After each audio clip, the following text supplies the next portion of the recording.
Well, welcome in, everyone. Another Sunday afternoon up here in New England, and boy, it is a beautiful day. I hope it's nice where you are. It's about 75 degrees. The humidity is dropped, and it's just absolutely beautiful. You got to feel good on a day like today, and I feel good today. I feel very, very good that we have you guys coming in and sharing company with me today on the Six Screens Telenetwork.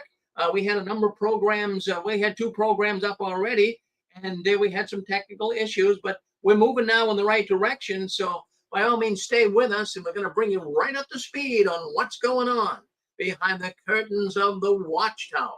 Well, my name's Rick Farron, and as I say, I'm coming to you from the hub of the universe. That's right up here in Boston.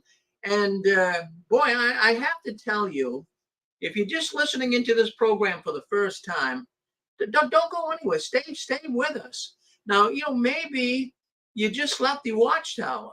Maybe you had enough of it. Maybe you went to that exercise patients convention and said, that's it for me. So maybe you're coming in here for the first time. So here's what you want to do. Don't go anywhere. You're going to hear people call into the program today and talk. Some of these people come in from all over the world. So it's not just me, Rick Farron, sitting here in a studio bloviating about the Watchtower. We've got people that they're pretty much in unison with me. I got a very loyal audience and a smart audience at that. So they've done their research, and I want you to do your research. If you think we're saying things that are false, if you think we're not giving you the facts about what's going on in the Watchtower, by all means, let us know. We're trying our best, but we're not journalists. I never said I'm a journalist. I'm a radio broadcaster. So, there is a difference. But, if we do make a mistake, I'll be glad to rescind. I'll be glad to rescind it, I should say. And I will do that in a heartbeat. And also the other thing is, if I'm not sure on something, I mentioned a lot of things here. We do these broadcasts every week. So a lot of things are mentioned. And I want you to know that if you challenge it, come on and say it. And the other thing I want to mention to you is I try to fact check almost everything. And if I'm not sure on something, I'll say, well, don't take it to the bank and cash it, right? I say that because sometimes I'm not sure. It's just speculation. But anyways, we're glad you're in with us. And I do see we have some new ones coming in here today as well. I want to show you something that came in the mail this week. Well, actually, it was last week. That's a letter right there. That letter is addressed to Mr. Warren Farron, and then it gives the address. And I didn't know who it was. I thought I knew. I thought it was a witness. And yes, it was a witness. And anyways, this is the letter. Now, I live in a condo development here, and you can't solicit. So we don't have Jehovah's Witnesses knocking on our doors every 10 minutes. But this is about the third or fourth letter I got here in the last year. They're really trying to get a hold of me. Now, this is I'm going to hold it up. You can see it. This is a printed off of a computer letter. This isn't even handwritten. The Watchtower was preferring that people would handwrite them. And it adds a little more personalization. But this one's printed. And so anyway, let me read you the letter.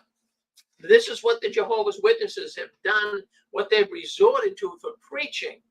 Dear neighbor, I'm writing you because I'm not able to call on you.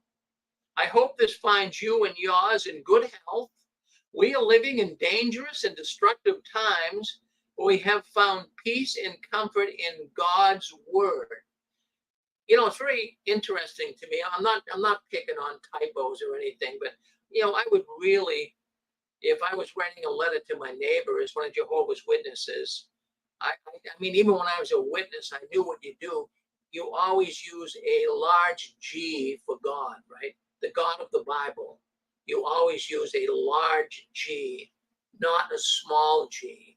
A small g can refer to a lot of gods, but a big G or a capital G, what that is that's the God of the universe. But I'm not picking on them. I mean, it could have happened to me as well. But then it goes on, it says, I have enclosed a tract you may find enlightening.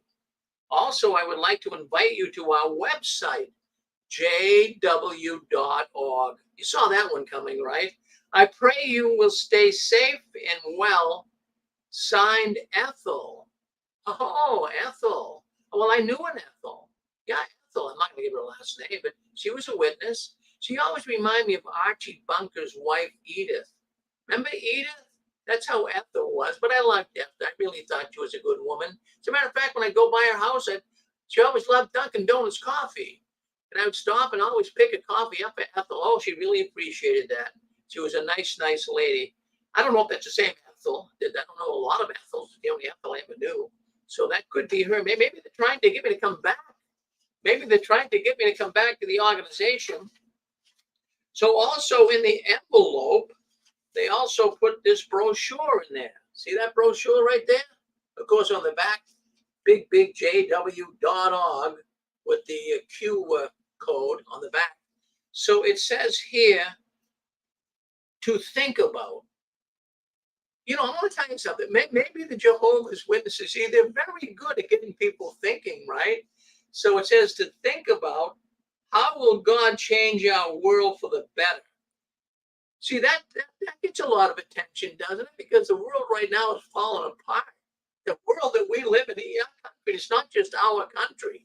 Our country is going down the tubes pretty quick. And the whole world is. So, you know, that would be on a person's mind. So the question is, how is God going to straighten this all out? But that's, you know, they've always done that. They've always taken advantage of worldly events and timely events to come in and promulgate their message. All right, so enough of that.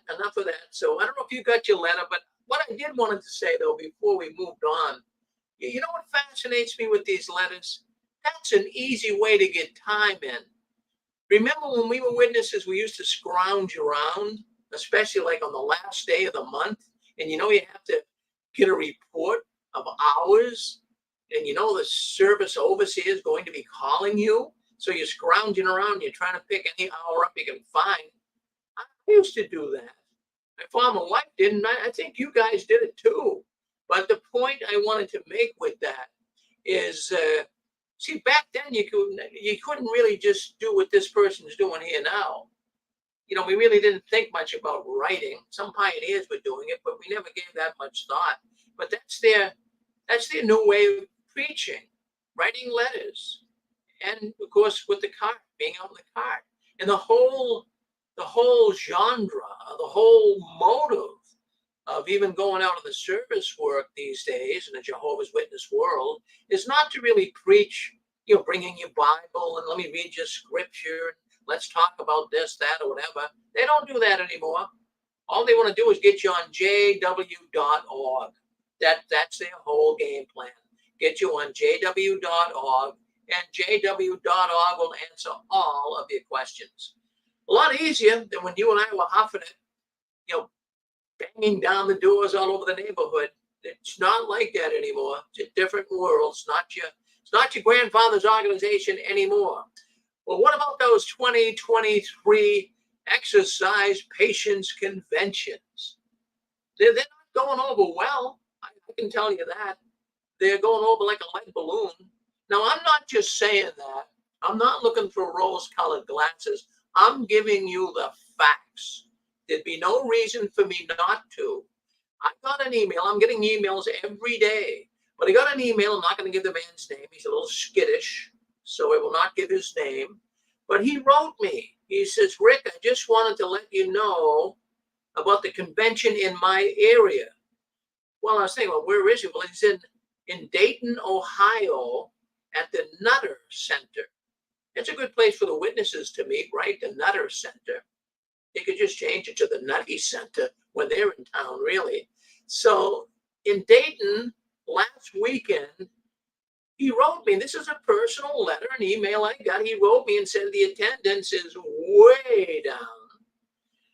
There is empty seats all over the Coliseum. He says typically on a Sunday there would be anywhere from 9,000 to 10,000 people. Well, that's about right. You know, you have a good sized arena or a civic center or whatever. Those are the type of numbers I used to be used to when I was a witness. That's the numbers of people that would go, 9,000 to 10,000. But something happened this time around. He wrote me, he says, Rick, there's only 4,600 people on Sunday, and that's counting those on Zoom. So, okay, so you normally have 9 to 10,000, so 4,600 people show up. Now, that 9 to 10, that was before COVID. That's when they were meeting before COVID. So now we have 4,600 people showing up on Sunday. Now, isn't Sunday usually the biggest day of the week for the conventions? I mean, they don't go a whole week, but at least the biggest day of the weekend. So 4,600 people counting Zoom, that's not a lot. But he says how many people were actually in the arena, I should say, it wasn't even close to 4,600. He says there was so many empty seats. And then he uses the word pathetic. He says he just wanted to share that with me. Well, thank you. Thank you for sending it to me. Plus, I get people sending me all kinds of emails lately. And a lot of it has to do with the convention and this exercise patient convention. They've been picking some crazy themes for conventions in the last few years. Well, a while back they had a convention title, "Don't Give Up." Remember that? That was now they have the exercise patience. So I'm thinking Jehovah's Witnesses must be giving up. They must be losing patience just by the theme for their conventions. So what I got, people writing me, "Rick, they're saying I'm going to the convention, but man, it lacks energy. There's no energy. There's no vibes." They use the word vibes. A number of them said no vibes. And then they're writing saying the organization's got to be in mental decline as a whole.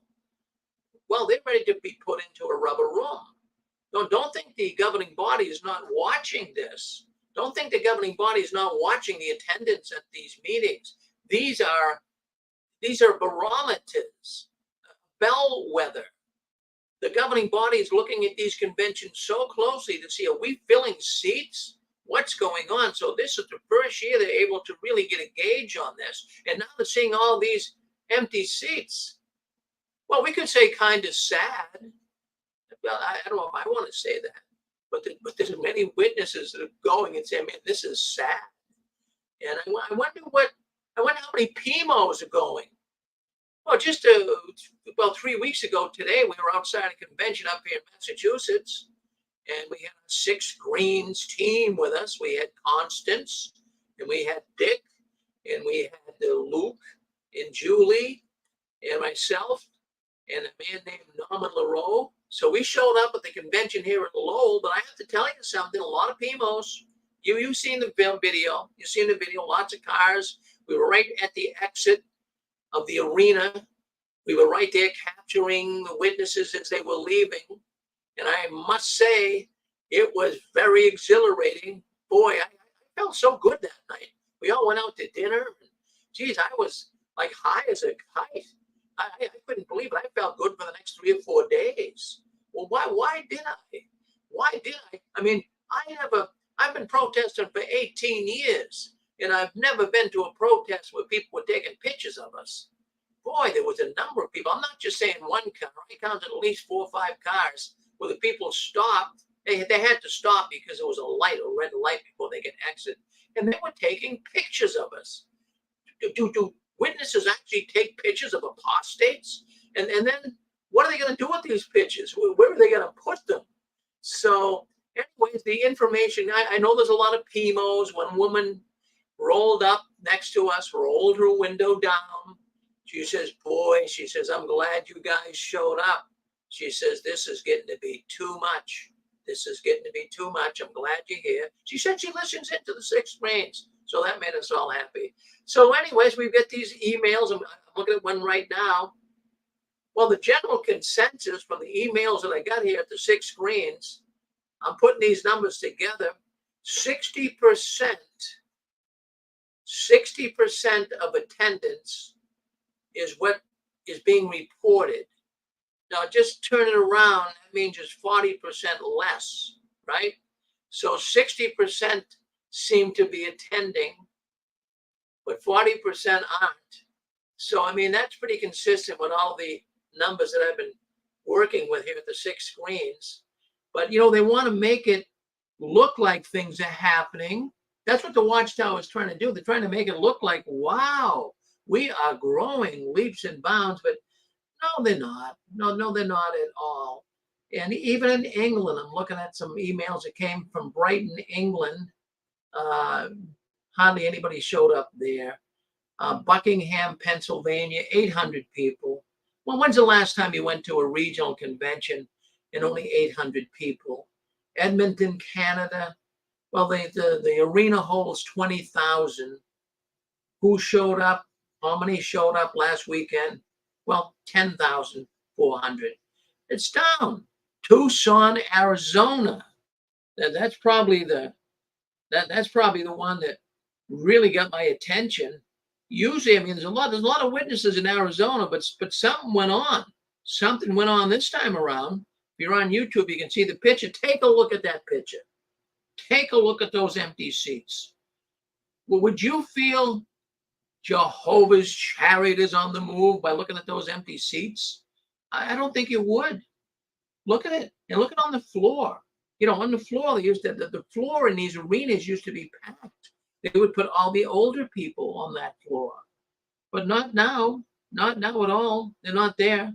So you can see how empty it looks. Unbelievable. So these numbers just keep coming in. I'm not going to go through them all. We've got other stories to talk about. How about up in Rochester, New York? See, what gets my attention when I see attendance in the hundreds and not the thousands? Friends, this is big news. I want you to know. I want you to just stop and think about this. This is a different organization. Well, what do you think when you don't see as many people showing up at a convention? What's running through your head? I mean, I think you're thinking the same thing I did, but Henrietta, I guess that's the Henrietta Arena, I think, in Rochester, New York, 804 people.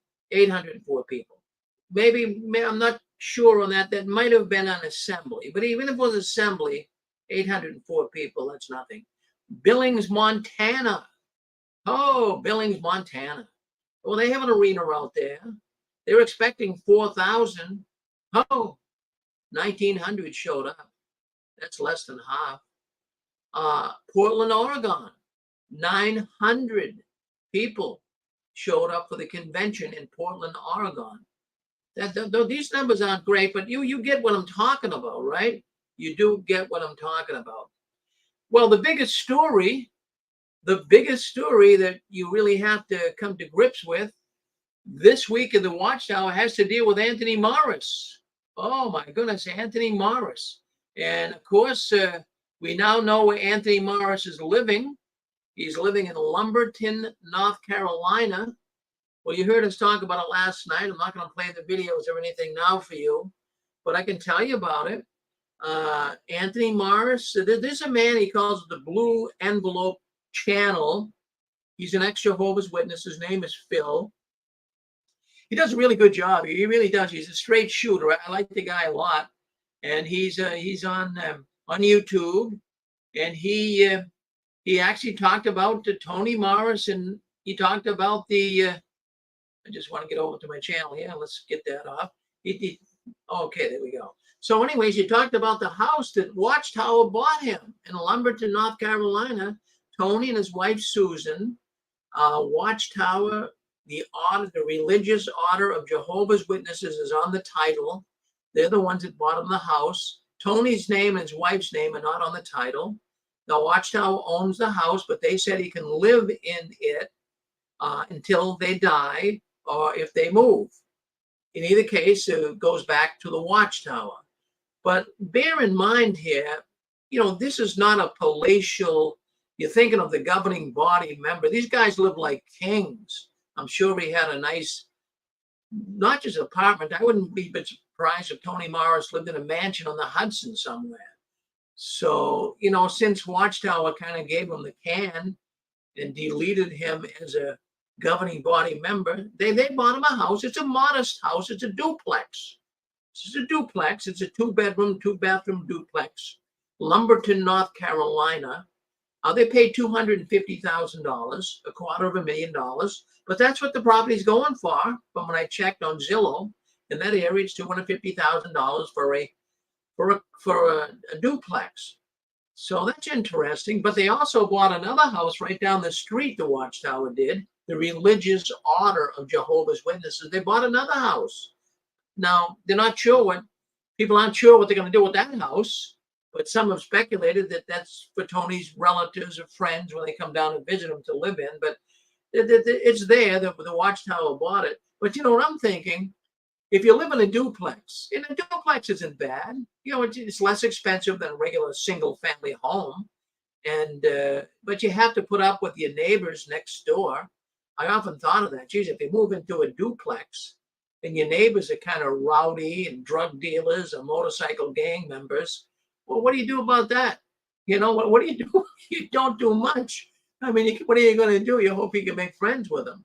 But no, there's going to be worldly friends. Did you think about this? There's going to be worldly friends that are actually going to be perhaps living next to Tony, unless they can get some witness couple in there. But would you want to live next to Tony Morris? No way. I wouldn't want to do it. But maybe there's people that would. So let's just give a little rundown here on Tony.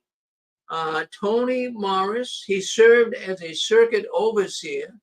He was a circuit overseer before he got called into Bethel. He was a circuit overseer from 1987 to 2002. And in 2002, he became a Nephilim. Not a Nephilim, but he became a Nephilim.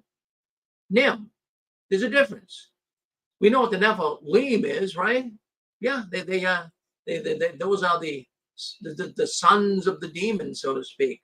So now he's not a Nephilim, he's a Nephilim. You say, what's a Nephilim? Well, a Nephilim is a helper to the governing body.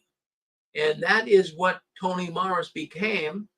And he served at the world headquarters in New York, up in Warwick, and he also served in Bethel as well in Brooklyn. So in 2005, Tony was actually put in the position of a governing body, became a governing body member. So he was in for a good part of 18 years. And just February 22nd, 2023, on George Washington's birthday, Tony was removed from the position of governing body member. So anyways, I found that fascinating. So Tony and Susan Morris are now living, and it's factual. I've seen the deed. I've seen the house. In fact, a picture online showed a picture of the house. It's nothing fancy. It's a one-level house, two-car garage. And what's in the garage but Tony's 1992 Cadillac with New York plates. You can see the New York plates, they're orange. So definitely that's him. So there's no hoax. So the Religious Order of Jehovah's Witnesses has provided what they call a life estate for them. Look it up. A life estate is you can live there under certain conditions. So you can live there as long, I suppose, as you want to remain one of Jehovah's Witnesses, or even more so, my nefarious mind thinks they can live there as long as they don't start talking about anything. So there's certain conditions that are always attached to a life estate. So I'm sure they put the foot down and said, Tony, we're going to put you and Susan in this, duplex, but, we're not going to let you talk about anything. We don't want you to say a thing. Could you do that first, Tony and Susan? Would you like a nice house to live in? We'll help you here a little bit. So, but you don't say a thing. You got it? Oh, we got it. So they're not going to talk. They're not going to say anything because the Watchtower learned their lesson. They learned their lesson back in 1982 when they actually, Fray France, he was a governing body member. Well, you remember that. It was written up in Time magazine. Ray France started having a crisis of conscience. He actually wrote the book, The Crisis of Conscience, once he left. But he was kind of given the boot at Watchtower, but they had to do something for him. After all, his uncle was Freddie France. What Raymond France did as the governing body member that started questioning the Watchtower, well, they gave him $10,000, according to Time magazine, $10,000 to leave. And he left, but there was no gag order put on him. So this is where the Watchtower is now learning. They didn't realize Franz was going to go out and write a book. And he did. And he wrote a book, Crisis of Conscience. Many of us have read it, and consequently brought a lot of people out of the Jehovah's Witness religion. And so the Watchtowers learned from that. So in this life estate, they didn't really have a life estate set up for Franz. He had nowhere to live. You know, $10,000 even back in 1982. You know, you'd be lucky to buy a little mobile home, if even that. I mean, things were expensive then too, and not like they are today. So he had no really to live, but a man by the name of Peter Gregerson. Well, he was a well-to-do ex-Jehovah's Witness. He made his money in supermarket chain. He had a small supermarket chain in Alabama. And he knew Ray, so he had Ray come down, and they put him up on a little trailer. And he actually even paid Ray to actually write the book, The Crisis of Conscience. So, you know, there's a lot to be said there, but that's getting beyond what we want to talk about. You still want to talk about Tony. So $250,000 Watchtower. I'm sure I had no problem with that. That's just pocket change, really, to the Watchtower. And he's down there in North Carolina. Now, I just want you to think of something. Tony, of course, had the life of Riley when you're living up in Warwick. I mean, he did drive to the liquor store himself, but I don't know if he drove to shopping centers to buy food like normal people do. You and me do, right? I went to the market basket this morning, but I don't think governing body members drive up to a supermarket and buy bread, and cold cuts, and stuff for lunch. No, everything is served to them. They don't have to worry about going to the store. They don't have to worry about anything, really, when you think about it. Everything is right there for them. But let's put ourselves in Tony's position. He's got to get in his car. He's got to drive to the market and buy his own food, do his own thing. I'm sure he had plenty of people drive him around too, and probably limousines up there in Warwick. Now he's going to do all this himself. So we'll see. We'll see if he can keep his mouth shut, because I'm thinking to some other things that there's some other expenses here that Tony is going to be involved with.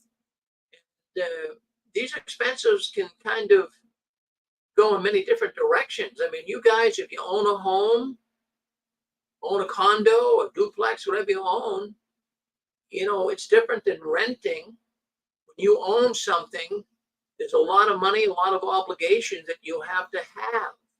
So let me just bring some thoughts into play here. I don't know if the Watchtower is going to pick up the tab for the maintenance expenses. And there's going to be expense in that duplex in Lumberton. It's just not going to pay for itself. I'm wondering if Watchtower will pay for it, but it's going to be annual real estate taxes. Well, I checked the taxes out down in North Carolina, and roughly it's about 1% of the market value. So he could, I'm just estimating, it could be anywhere from, say, 1,000 to maybe 2,000 a month. Maybe not quite 2,000, but maybe in the 1,500-1,600 range. And of course, you have home insurance. You know, home insurance hasn't got cheap these days, especially as houses increase in value. The insurance company, if your house ever burned down, they have to give you what the house is worth. So I'm estimating $800 easy for a $250,000 house. Plus health insurance. Well, he might have it. He was a veteran. I don't think he was hurt in the war or suffered from anything. I don't think he's on any pension. I know he wasn't a career man. So I don't know if he gets help from the VA or not, but he may, I would think. I'm not sure about his wife, but, you know, health costs today. You go to a doctor today. My gosh, I took my wife to a doctor a month ago. In 45 minutes, it was over $1,000 for the visit. So, you know, think about it. It's not health insurance. So who's going to pay for health insurance? And how about heating and cooling? That's going to be $1,500 a month. What about your water bill? That's going to be $600 a month. Your automobile insurance, that's going to be $50 a month at least, $600 a year. And food, I mean, husband and wife, $100 a week for food would be, you'd be all right. You could get by on it, but you're not going to be eating filet mignon every night. So you're talking about $5,220 a year just for food. So you're looking here, I ran the numbers here, add them up, we get $18,000 a year is what you'd have to keep that house in North Carolina. I wonder if the Watchtower has that in their sweet little deal. And I mean, I don't know if Tony's even entitled to Social Security. You know, he worked for the Watchtower all these times. He was a circuit overseer, then took most of his life, and then he became a governing body member. So he never paid it. Well, I can't say never. How can I say that? Because I don't know. Maybe when he was younger, he got enough quarters in that he could qualify. But it's going to be a different life for Tony Morris. So I just want to bring that up. I mean, what do you guys think? If you want to say anything, you can hit *6. Come on and say, Rick, this is what I think. Or maybe you're not thinking too much about it. But it was a big deal. This week it was a big deal all across the internet on Tony Morris. If we have someone want to come in, go ahead. You're on with us. Hey, Rick? Yes. I was wondering, when Tony Morris came to Bethel, he became the Nethinim, right? A helper for the governing body. That's right. And then he was switched, and then did he get anointed once he was at Bethel and then became a Bethel member? Or maybe was he never part of the 144,000? I mean, I don't understand. Is that why they let him go? Because he wasn't really 144,000 number? Oh, Susan, I don't think that would enter into their way of thinking or not. I mean, I'll tell you what, there's plenty of governing body members that somehow miraculously, they become anointed when it's time for them to move up the ladder. And I'm just going to make it clear to people, and I got to know Brother Loesch. I told you the story a million times, but Brother Loesch, he kind of swore on his green Bible to me that, Rick, he says, the only way you can become a governing body member is you have to be anointed. So, you know, we have rumors floating around about Garrett Loesch.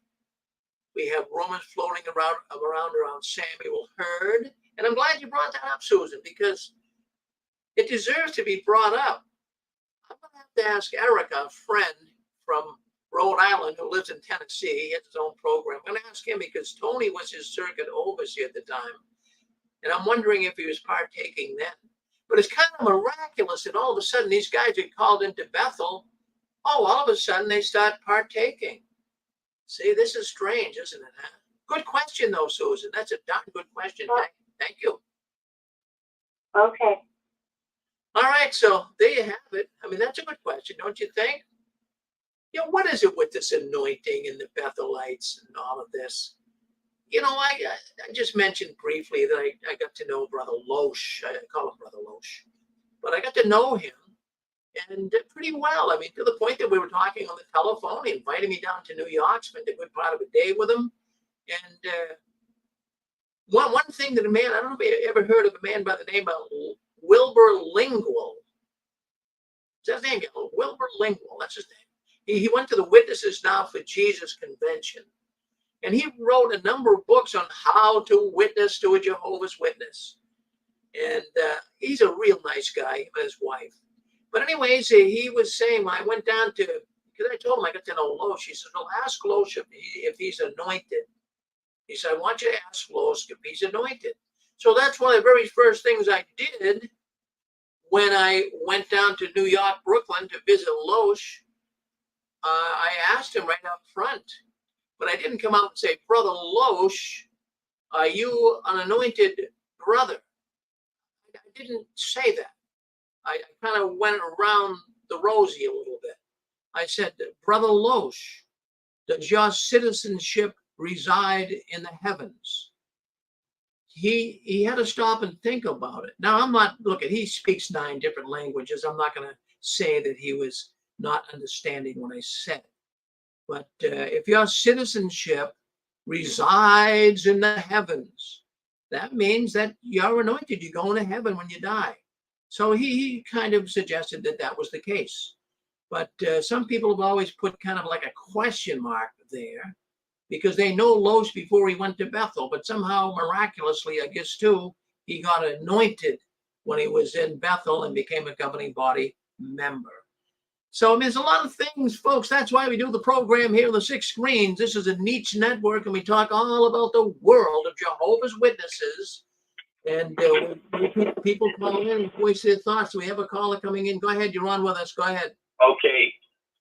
Well, this caller happens to be Reese from New York City. How you doing, Rick? Well, Reese, my goodness, I didn't realize it was you. Good. In fact, I saw a message come through here a little bit ago, but I couldn't answer the phone. Yeah. No, that's all right. No, it's okay. Actually, the reason I contacted you is I was about to do an impromptu public speech assembly part after the assembly ends here in Queens. Their convention is getting out in 2 minutes. I was going to give a speech right in front of the convention hall as everyone was exiting. I happen to know quite a few people there. Now, this is Rick. I haven't been in touch with your network in a while, but I recently was able to rekindle a friendship with that guy, Dan, who's a Jehovah's Witness. He worked for me part-time. And just so you might remember, this is probably the nicest Jehovah's Witness I had ever met. There's not even a close second. This guy is a sweetheart of a guy, doesn't belong in that cult, and I was trying to rescue him. He's in there, and so is the guy that studied the Bible with me when I got involved, Michael. I won't give his last name out for his privacy, and several other people, including elders, and I think Dave Simonian is also in there. So, Rick, could you imagine their shock and horror when they would come outside? I'm trying to get somebody with a camera that would film it, but I tried calling you, and I tried calling Dick Borgie. I thought he might have been passing through New York City again to film it. What do you think about those apples? Oh, I like those apples. Those apples are right up my alley, so to speak. Let me tell you something. They have no idea who they're dealing with.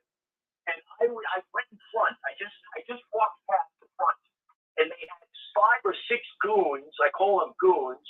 You know, big brothers out there. 5 black brothers, 1 white, 2 white brothers, and 4 black brothers. But they're all pretty tall. You know, they're out there to handle any troublemakers. Not that I'm worried about it. All I would have to do is swing by one of the housing projects I work with in the area. I could bring goons down here that would send them shivering in their boots, but I'm not about that.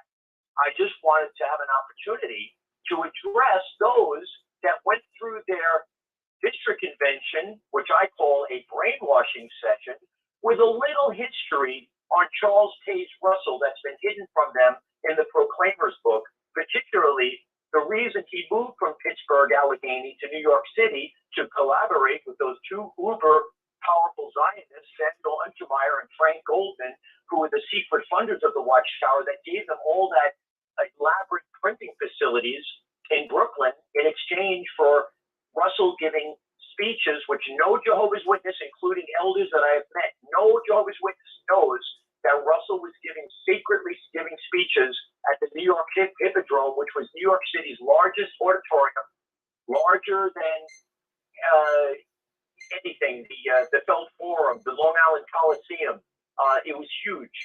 And in exchange for Russell to give those speeches to an all Jewish audience to basically convince them that the time has come to have a regathering to Palestine, and of course for him to publish the journals in Yiddish, that would be for a Jewish audience. So I was going to give them a little of that history about Russell, including the fact that he was buried under a 9-foot Masonic pyramid outside of the Greater Pittsburgh Masonic Hall, and the fact that I actually have a copy of an email, signed letter from the head of the American Rosicrucian Society confirming that Russell was undoubtedly a member of that temple. He would not say it because, as we know, Freemasons don't come out publicly with those things, but he gave me what you might call the hoodwink, that, yep, Russell was a member. And Rick, do you need any more confirmation than the fact that he was buried right outside in their cemetery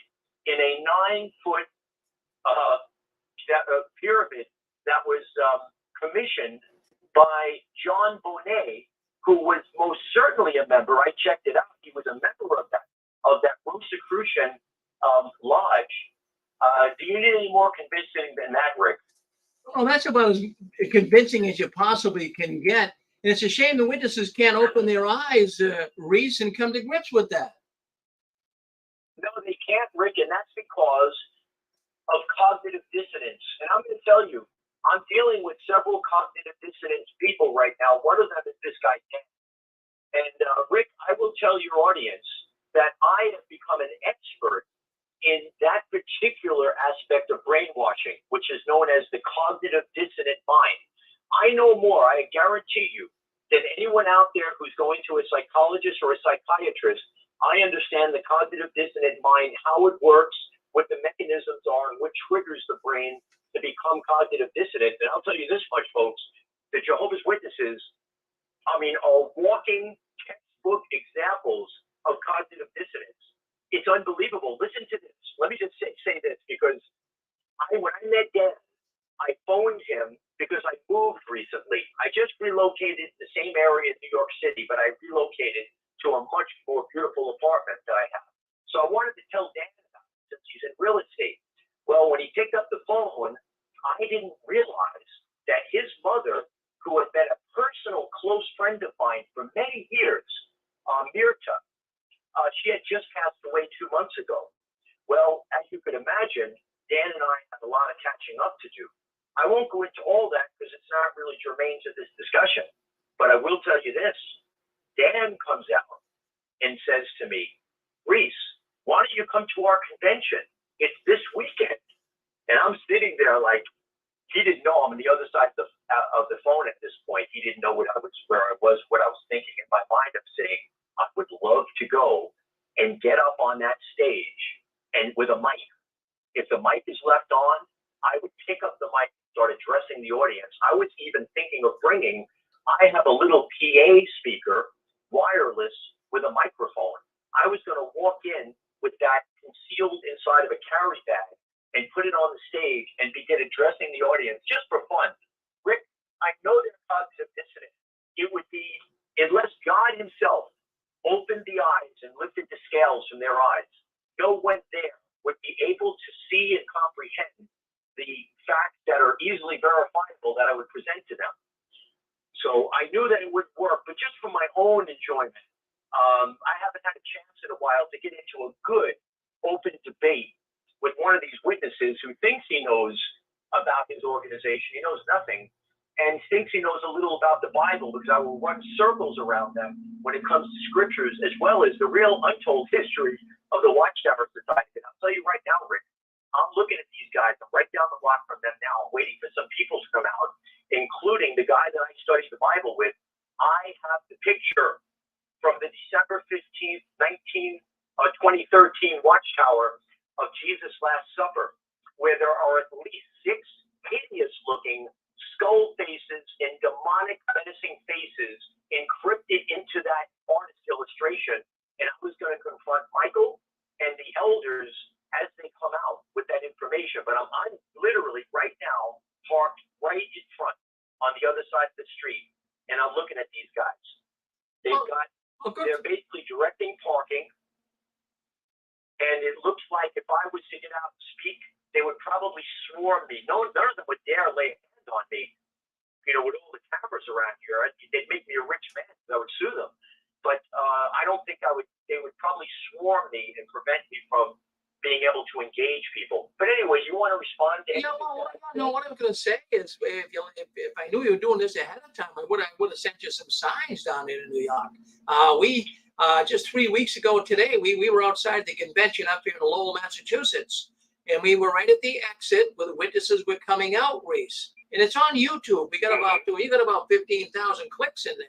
But it was really wonderful. We were right there. There was a stop, the light. The witnesses had to stop.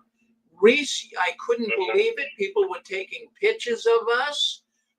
One woman stopped and rolled the window down. She said, I don't believe this anymore. I'm glad the 6 screens showed up. She says, that's what they have to be exposed to this. People were going by. Older folks were kind of stoic, zombie looking. They had the younger ones in the back seat, the younger teenage kids. They were looking at us and smiling, and they liked it. It was wonderful. So, yeah, you might get a chance. I would have sent you some signs. Oh, yeah. What wonderful. Did you read the program material? Oh yeah, I read the program material. That last video, they did a video, Reese. I don't know if you saw it online, but they did a video. Well, it was the video about. It was in Africa. It took place in Africa. It showed a bunch of African Jehovah's Witness people, and there was going to be some type of a coup. And Jehovah's Witnesses were told by the branch office to leave. And many of the witnesses were saying, well, it's not that bad. But the elders were saying, well, let's listen to the voice of Jehovah. And they all went to a UN refugee camp. Yeah, they all went. Yeah, they went to a UN refugee camp. But what do you? Rick, who's putting this stuff out? Franz Kafka? Is this part of Big Brothers Orwell's 1984 chapter I didn't read before? You're kidding me. They went to a UN refugee camp. Yes, but it even gets worse. Now it shows in the video, it shows all the African brothers and sisters all saying, well, we've been protected by Jehovah and we'll have to just wait for his instructions. But what is nailed to the tree but a contribution box for the worldwide work? Oh my goodness, and don't tell me. The refugee center was an NGO being run by the Watchtower Society, in which they would then bilk the government and whatever country it was they were in for the taking care of these refugees. You got it. That's what I thought. The same. I thought the same thing. But I'm getting comments on here that they miss you, Reese. I'm getting comments. Bring Reese back now. Why can't you come on? Let me address the audience. Go ahead. Let me address the audience for a minute. Reese went through the gauntlet these last couple of years, and I was against the rope several times with an absolute collapse, a catastrophic collapse of my entire family, including my mother and my father and my brothers, in particular, my aunt.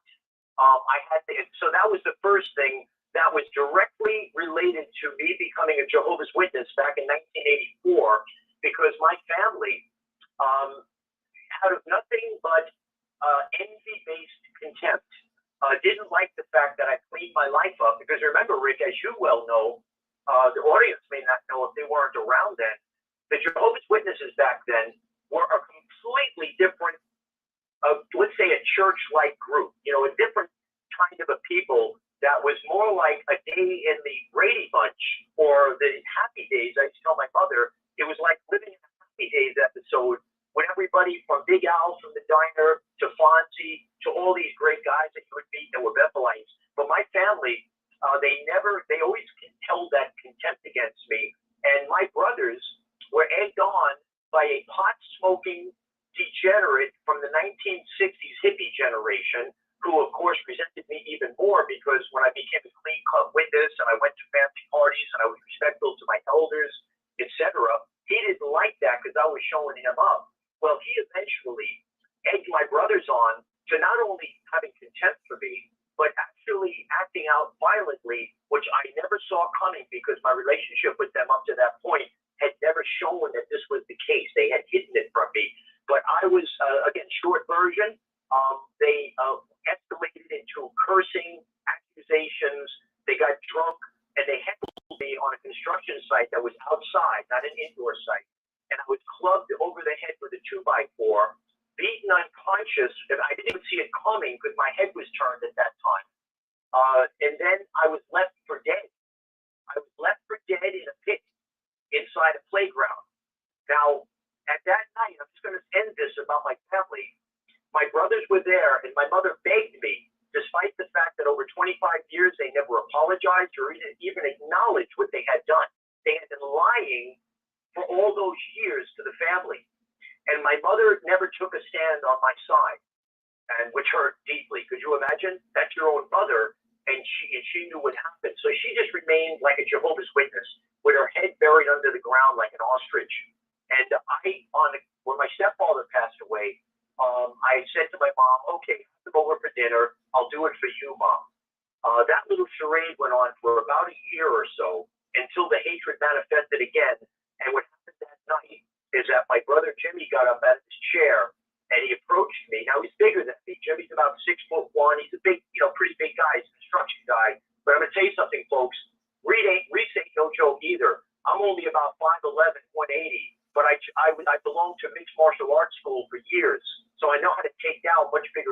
at me. I wasn't looking for a fight. I was looking to de-escalate the situation, but he was there telling me in my face, accusing me of every accusation, every smear that you could level against a person. Of course, Reese handled himself as he always does, professionally, in a mature manner, and I took him out to the woodshed repeatedly and humiliated him without even having to go to violence with him. So that night, he blew up. After it de-escalated from the physical altercation, we were standing toe-to-toe for about 10 minutes, waiting for the first punch to be thrown. After that de-escalated, the taunts went on for about another hour until he finally said, when I brought up the matter of the attack in that park about 25 years earlier, approximately, he said, in front of my entire family, including my mother and my brothers and their wives, etc., that I'm glad what we did, and I hope it happens again. And they knew exactly what he was talking about. Not a single one would say a word, Rick, about an innocent guy that was a good Christian, a good guy, that was attacked in an unprovoked attack and left for dead. They didn't even call an ambulance. I was unconscious. Luckily, a guy that I know that came to borrow a tool from me showed up, and I went to the hospital to get treated. But that's what ended that night. That was the last I heard or saw from my mother, my brothers, who one of my older brother, Bill, just passed away a year ago. So that's why I went through a crucible recently. I went through the loss of my family. I went through rescuing my father, who came under the predation of a drug-dealing heroin addict in Long Island, a woman who was a whore, who pimped women out, drug dealers out of her home, and started preying upon my father financially because my two heroin addict cousins out in Hicksville brought my father over there when they would shoot up. Long story short, she got bank account information and started draining tens of thousands from his bank account. I spent a year tracking drug activities in Long Island from Hicksville, Syosset, and even East New York. I put tracking devices on the cars of drug dealers and was following them around with hidden surveillance cameras set up where they made the purchases because I wanted this woman put in prison. The police told me there's not much we can do to keep your father away from her, even with a restraining order, so I wanted to get her in jail. So I spent about a year with the DA's office, detective squad. I had a standoff on the front lawn with these two guys that almost got really ugly and real violent, but I think for whatever reason they thought it was a cop because I kind of had that look of a cop. And that ended, but I actually caught her on film. Listen to this, Rick. No, we don't have too much time. Now, let's wrap it up in about a minute or so because we got to move to another program. Right, let's wrap it up. Let me just say this. I went through all that nightmare, and then recently I went through my move, and I only completed that move about a week ago. So in other words, my life is only returning to normal after about 3.5 years of hell. It's finally returning to normal, and I was going to go into that assembly hall today and maybe take out a little of my pent-up frustrations and anger on a deserving audience, in particular these Pharisee elders and those that are misleading. Another one, they just let them out of the loon bin. What's that? Say what? I said you probably just got out of the asylum. Who's that mental case? What's your name? Who's the mental case that's not taking her meds? Who's the mental case who's off meds? What's her name? Well, it's actually a guy. It's actually. You might understand why Reese doesn't come on the network because you got loony birds like this calling into your and interrupting your broadcast when somebody's bringing meaningful information and dialogue. This is why, Rick, I decided not to continue on the network. Right. Well, I understand that, but I mean, listen. You have to take some. You got to take a little bit of. No, Rick, Rick, let me tell you something. Let me just say this with all respect. With all respect, Rick, it's not against you. I'm not directing this against you. If you walk into your office, Rick, where you have people, and you walk in and start calling Rick names and smearing him, I don't think you're going to get up and say, well, you got to kind of take the heat. You're going to say, get the hell out of my office or I'm going to call the police. So what I'm saying to you, Rick, is you needed to keep these loony birds off the network by censoring them and not allowing them to hit *6 to get on and interrupt people with their blather and ruining it for everyone else because you have a few good people like Anne Marie on your network that actually, and a couple other people that used to call into my broadcast, but you had these other people interrupting and it ruined it. Well, no, the thing is, Reese, we're on 10 different platforms. That telephone line, it's very the makeup of it. You just can't mute everybody. You can't. No, you really can't. No. Hold on, Rick. Yeah. What you don't know is I've appeared on other broadcasts, and I'm very familiar with how broadcasts are done. Are you familiar with what a green room is? Yeah, I do. Listen, why don't you and I talk? Give me a call. We'll talk off air. All right. Let's do that because we're going to move on. We got another program coming I up. want to tell you this, Rick. Yeah. We'll talk, but I'm going to say this much. If you don't have a green room in which callers call in and are at least given a cursory screener to make sure they're not a disruptor, I'm not going to come on if there's no green room. If people just hit *6 and start spewing out their ignorance and blather. Well, we do. So, I did get some software here that we're able to do a very similar thing. So you give me a call this week, okay? Call me this week. Call me this week. Sounds You and I'll good. talk. Well, thank you, Reese. Hey, listen, I'm heading over. Go ahead. I'm heading over to the convention hall right now. Well, and I'm going to see if I can find some people in front. Well, give us a call. Let us know what's going on. Thank you, Reese. Thank you. Always good to All right, have you. Rick. All the best. Enjoy your Sunday. Everybody, folks, have a good Sunday. Thank All you. right, bye-bye. Well, that's Reese. We all know Reese, so that's good. He called in, and we'll be hearing more from Reese in the future, I'm sure. Well, we're going to end this broadcast now, folks. I want to thank you all for coming into JW World News Sunday edition, and we're going to go now to Jay Hess. Do you have some Bible questions? Would you like to have a very straightforward, honorable Christian man answer your question? He's coming on next. His name is Jay Hess. We're looking forward to it. So we're going to end this broadcast here and go to